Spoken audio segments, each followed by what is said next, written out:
Okay, तो अब बात करते हैं क्यूबिक यूनिट सेल। ठीक है, क्लास 12 में जितने भी टाइप्स ऑफ क्रिस्टल सिस्टम दिए हुए थे ब्रावियस लैटिस में, उसमें दो यूनिट सेल या फिर दो क्रिस्टल सिस्टम पढ़ना है। First is cubic unit cell और एक था हेक्सागोनल यूनिट सेल। ठीक है, हेक्सागोनल को हम समझेंगे और क्यूबिक यूनिट सेल को। तो अभी क्या बात करेंगे? अभी बात करेंगे क्यूबिक यूनिट सेल।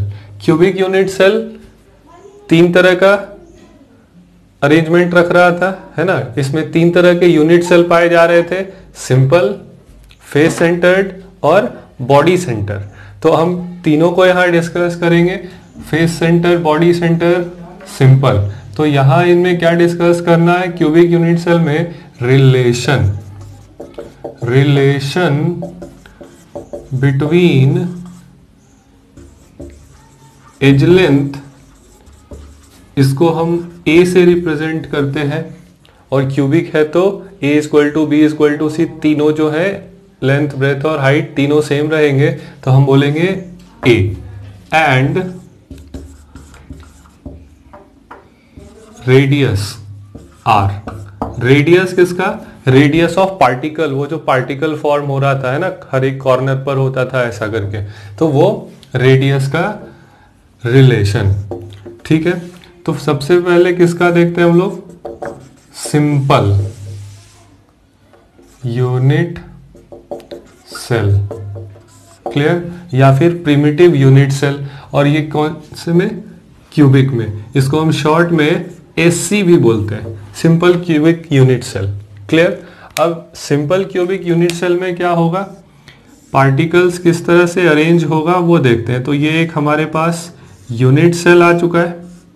अब इस यूनिट सेल में कहाँ कहाँ पार्टिकल लगा होता है? तो अगर सिंपल है ये, तो हम कुछ इस तरह से बनाएंगे, ड्रॉ करेंगे। ये रहा, particles are present at corners, जितने भी कॉर्नर्स है उन पर। ये सेंटर इस पार्टिकल का, ये सेंटर इस पार्टिकल का। ठीक है, तो अब अगर इस लेंथ को देखा जाए, इस लेंथ को देखा जाए तो इसको हम क्या बोलेंगे? ए। मतलब इस वाले लेंथ को भी देखा जाए तो क्या बोला जाएगा? It is a. अब इस एज लेंथ ए में दो रेडियस दिख रहा होगा। एक रेडियस इस पार्टिकल का, ये एक आर, ये इस रेडियस का पार्ट, तो ये दूसरा आर। तो यहां क्या बोला जा सकता है? ए इज इक्वल टू 2r। सीधा सा रिलेशन बनता है एज लेंथ और आर के बीच। या फिर r इज इक्वल टू बोले तो it is equal to a by 2। Clear है? बात समझ में आ गई? सिंपल में मामला काफी सिंपल है। ठीक है, second is face centre. Face centred cubic unit cell, इसको शॉर्ट में FCC बोला जाता है। ठीक है, बाद में और पढ़ेंगे हम लोग, CCP भी बोला जाएगा, क्यूबिक क्लोज पैकिंग। अभी क्या बोल लेते हैं? Face centred cubic unit cell. Clear. यहां भी क्या किया जाए? सबसे पहले हम एक इस तरह का क्यूब बना लेते हैं। क्यूब में क्या बनाएंगे आगे? क्यूब में ड्रॉ करना होगा हमको, कोई भी एक फेस को कंसीडर करते हैं और इस फेस में पार्टिकल्स इधर इधर लगा होगा। अब हम इस तरह का पार्टिकल बनाते हैं। फेस का मतलब हम सामने वाले फेस को लेते हैं, पीछे के जो लाइंस हैं उनको हटा देते हैं, तो कुछ इजी होगा ये टर्म समझने में। ठीक है, एक कहाँ पार्टिकल प्रेजेंट होगा? एक पार्टिकल यहां प्रेजेंट होगा। ठीक है, दूसरा पार्टिकल कहां प्रेजेंट होगा? दूसरा पार्टिकल इस कॉर्नर पर प्रेजेंट होगा। तीसरा पार्टिकल कहां? इस कॉर्नर पर प्रेजेंट होगा। ये एक फेस का बात हो रहा है। ठीक है, फेस का जैसे ही बात होगा, ये पार्टिकल जो फेस सेंटर था, अब इससे हम एक डायगोनल ड्रॉ कर लेते हैं। ये डायगोनल ड्रॉ हो गया। क्लियर। जैसे ही हम डायगोनल ड्रॉ करेंगे, ये तो यहां से यहां तक क्या आएगा? ये रेडियस आएगा किस पार्टिकल का? जो कॉर्नर पर है, इट इज आर। ये कौन सा रेडियस आएगा? ये फेस सेंटर, ये दूसरा रेडियस, इधर से इधर तक तो एक ही रेडियस, यहां से यहां तक डायमीटर, बट एक इतना सिर्फ रेडियस, यहां से यहां ये रेडियस, यहां से यहां ये दूसरा रेडियस कॉर्नर वाले पार्टिकल का। क्लियर? तो अगर हम थ्रू आउट फेस डायगोनली अगर मूव करें तो कितने आर मिल रहे हैं?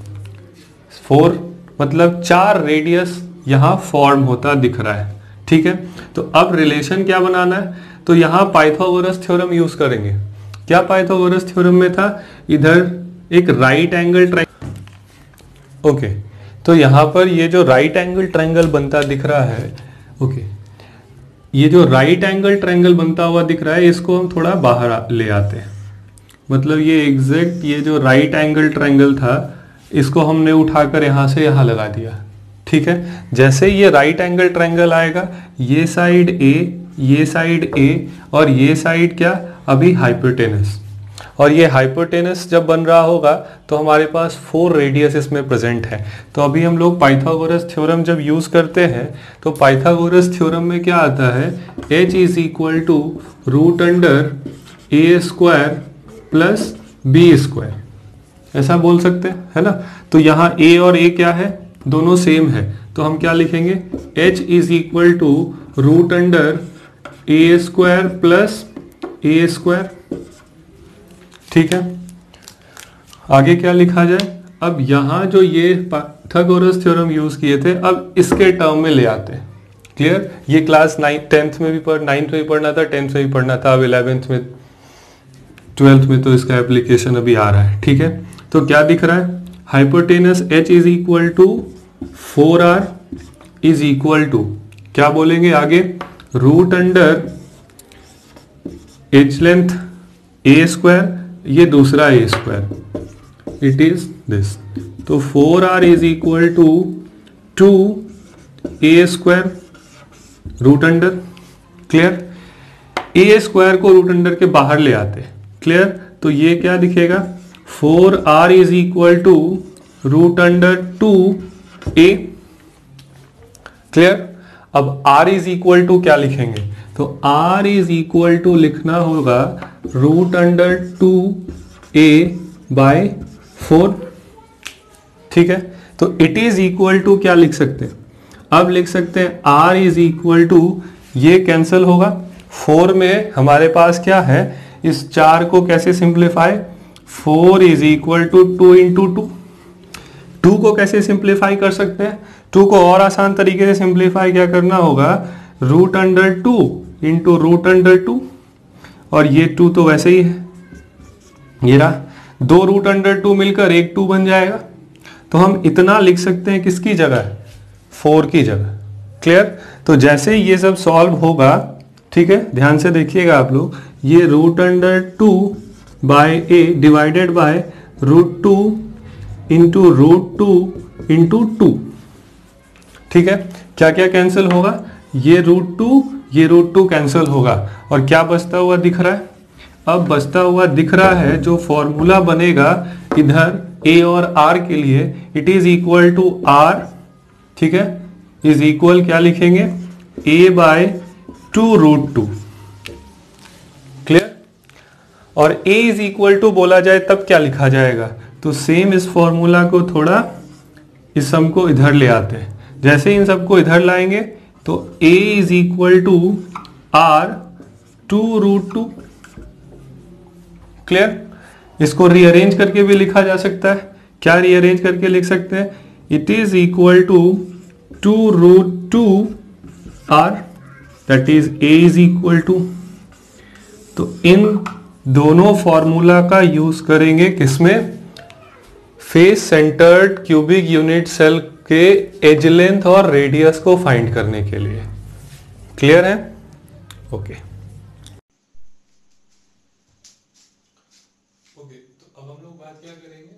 अब बात करेंगे body centred cubic unit cell. इसको शॉर्ट में BCC भी बोला जाता है, body centred cubic unit cell. ठीक है, यहां क्या बात करना है? यहां बात करना है relation between A and R। हम लोग यहाँ पढ़ क्या रहे? Relation between A and R। Edge length और रेडियस ऑफ पार्टिकल का रिलेशन। ठीक है, तो पार्टिकल्स कहाँ कहाँ प्रेजेंट होंगे? एक तो बिल्कुल पूरे तरह से इस बॉडी के अंदर होगा, ठीक है। एक कहाँ पर पार्टिकल होगा? एक पार्टिकल, एक सेकेंड इसको थोड़ा और क्लियर बना लिया जाए। ये बॉडी सेंटर्ड को कुछ इस तरह से रिप्रेजेंट कर लेते हैं। ये बॉडी के अंदर है, एक इस कॉर्नर पर, तो इस कॉर्नर पे पार्टिकल को बना लेते हैं। एक यहाँ इस कॉर्नर पर, तो एक इस कॉर्नर के पार्टिकल को बना लेते हैं इस तरह से। बॉडी सेंटर मतलब बॉडी डायगोनल होते हुए आना चाहिए, ठीक है। तो अगर ये बॉडी डायगोनल हो रहा है तो बॉडी डायगोनल को क्या कहेंगे? ये देख लेते हैं। यहां से शुरू करेंगे तो यहां तक ये पार्टिकल आएगा, ये क्या बनेगा? Body diagonal. यहां से यहां एक ड्रॉ करना है, ये ड्रॉ करना है, फिर ये ड्रॉ करना है। क्लियर? तो इसमें क्या हो रहा है? एक रेडियस इस पार्टिकल का जो इस कॉर्नर पर लगा हुआ है, ये एक रेडियस। यहाँ पर अगर सेंटर में रखें तो एक और रेडियस यहाँ तक, तो ये दूसरा रेडियस, ये तीसरा रेडियस और ये चौथा। मतलब यहाँ भी 4 रेडियस बनता हुआ दिख रहा है इस बॉडी, इस कॉर्नर से लेकर इस कॉर्नर तक थ्रू बॉडी सेंटर, ठीक है। मतलब एक बॉडी डायगोनल में 4 रेडियस आते हुए दिख रहे हैं। अब अगर बॉडी डायगोनल का फॉर्मूला लगाया जाए तो हम लोग क्या लिखते हैं? Body diagonal is equal to root under length square into breadth square into height square. और यहाँ सब क्या है? इक्वल है, तो a square plus a square plus a square. मतलब body diagonal is equal to, क्या लिखेंगे? Body diagonal is equal to root under a square plus a square. 3 ऐसे ए स्क्वायर आ रहे हैं, ठीक है। बॉडी डायगोनल में 4 radius, 4r is equal to, क्या लिखना चाहिए इसको? तो 3 रूट अंडर 3a स्क्वायर। ए स्क्वायर को तो रूट अंडर से बाहर निकाला जा सकता है, तो 4r इज इक्वल टू, अब क्या हो जाएगा ये? Root under 3a। ऐसा हो गया। क्या रिलेशन दिखेगा? r is equal to root 3a by 4, या फिर a इज इक्वल टू क्या बोल सकते हैं? तो a is equal to 4r by root 3। तो इस तरह से हमारे पास इन तीनों यूनिट सेल का क्या आ गया? रिलेशन आ गया एज लेंथ से किसका? रेडियस का। ये आपको याद रखना होगा, बहुत सारे न्यूमेरिकल्स इस पर बेस्ड होते हैं। क्या होता है? अगर हम सिंपल क्यूबिक की बात करें, फिर फेस सेंटर की बात करेंगे और फिर बीसीसी की बात करेंगे, इन तीनों में क्या निकल कर आया? यहाँ पर हम लोगों ने क्या पढ़ा? r इज इक्वल टू, मतलब एक रेडियस क्या होगा? a बाई 2 होगा, a बाई 2 होगा, ठीक है। फिर FCC में क्या आया था? r is equal to a by 2 root 2, ये निकल कर आया था। और यहाँ क्या ये निकल कर आता हुआ दिख रहा है? यहाँ पर फाइंड हुआ r is equal to root 3a by 4। तो इन तीनों फॉर्मूला को याद रखना है जब हम लोग न्यूमेरिकल सॉल्व करेंगे। ये सब पार्टिकल, ये सब फॉर्मूला वहाँ लगाकर सॉल्व करना है, ठीक है। ओके, अब नेक्स्ट लेक्चर में हम लोग क्या बात करेंगे? नेक्स्ट लेक्चर में बात करेंगे क्यूबिक यूनिट सेल की पैकिंग इफिशियंसी के बारे में। मतलब अगर पार्टिकल सेट है, सिंपल में सेट है, तो क्या इसकी इफिशियंसी है? मतलब कितना जगह इसके अंदर फिल्ड है, भरा हुआ है पार्टिकल से, और कितने जगह खाली रह गए, इसको बोलते हैं पैकिंग इफिशियंसी, ठीक है। और उसके बाद एक और टर्म बचेगा क्यूबिक का, इट इज, वो है डेंसिटी, ठीक है। Density of a cubic unit cell की सिंपल में क्या डेंसिटी है, ठीक है। वैसे ही डेंसिटी किसमें? FCC में क्या डेंसिटी आएगा और BCC में क्या डेंसिटी आएगा, क्लियर?